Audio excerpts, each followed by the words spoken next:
বশীকরণ মন্ত্র কিতাবের নাম মহাশাস্ত্র বশীকরণ মন্ত্র আদি আসলে অনেক পুরনো আর কি, ঠিক আছে, অনেক পুরনো বশীকরণ মন্ত্র। চলুন কী আসে না আসে দেখানোর চেষ্টা করতেছি আপনাদেরকে আমি।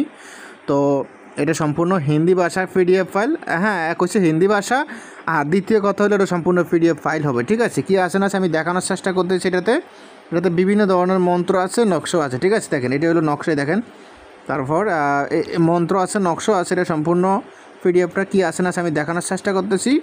এটা প্রায় 202 পৃষ্ঠা, পিডিএফের পৃষ্ঠা সংখ্যা হলো 202 পৃষ্ঠা। দেখেন এগুলো মন্ত্র, হ্যাঁ, এই দেখেন এগুলো মন্ত্র, কিন্তু সম্পূর্ণ হিন্দি ভাষা, হ্যাঁ। যারা হিন্দি ভাষা বোঝেন তারা নেবেন, আর যারা হিন্দি বোঝেন না তারা গুগল ট্রান্সলেট দিয়ে বাংলা করতে পারবেন, ঠিক আছে। মানে এখন বর্তমান ডিজিটাল যুগে গুগল দিয়ে বাংলা করে পড়া যায় আর কি, ঠিক আছে, এক কথায়। তো কীভাবে বাংলা করবেন সেটা তো আমি আমার অন্য ভিডিওতে দেখাইছি। এই ভিডিওটা দেখে ভিডিওটা বার করতে চাই না, যা সেটাতে কী আসে না আমি দেখানোর চেষ্টা করতেছি, জুম করে আপনাদেরকে দেখাচ্ছি, আপনারা দেখুন। হ্যাঁ, প্রয়োজন হলে শুধু ইমো হোয়াটসঅ্যাপ নাম্বারে যোগাযোগ করবেন। ইমো হোয়াটসঅ্যাপ নাম্বার স্ক্রিনে দেওয়া আছে। ফোনটা ভালো থাকবেন, সুস্থ থাকবেন, আল্লাহ হাফেজ।